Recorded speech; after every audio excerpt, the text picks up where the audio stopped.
పత్రి గారు మనతో చెప్తూ ఉంటారు.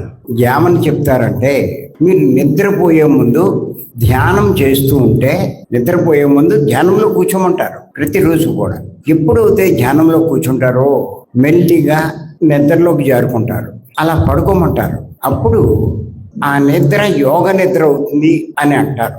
యోగ నిద్ర అంటే మనసు లేని స్థితిలో ఆత్మతో ఉండడం. ఇప్పుడు మనకి యోగము అంటే పతంజలి మహర్షి చిత్తవృత్తి నిరోధము, ఇది అందరికీ తెలిసిందే. అంటే మనసు పని చేయకపోవడం.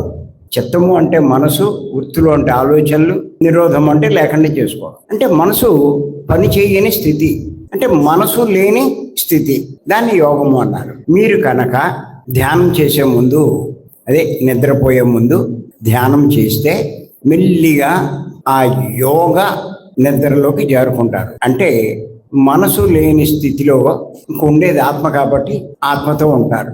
దాన్ని మనం గాఢ నిద్ర స్థితి అని కూడా అంటాం. ఆ స్థితిలో వారి యొక్క సూక్ష్మ శరీరం భౌతిక శరీరం నుంచి బయటికి వచ్చి ఈ సృష్టిలో విహరిస్తుంది. అప్పుడు ఆ శరీరం ఎంతో శక్తిని సంపాదించుకుంటుంది. అంతేకాదు ఆ సమయంలో ఆ సూక్ష్మ శరీరానికి ఎన్నో సందేశాలు కూడా అందుతూ ఉంటాయి. అలా అందిన సందేశాలు ఆత్మలో నిక్షిప్తమై ఉంటాయి. ఆ యోగ నిద్రలో జరిగేది అది. అందుకే పత్రిక తప్పనిసరిగా నిద్రపోయేటప్పుడు ధ్యానంలో కూర్చోండి అంటారు. నిద్ర వస్తే మళ్ళీ పడుకోండి అంటారు. అప్పుడు ఆ నిద్ర యోగ నిద్ర అవుతుంది.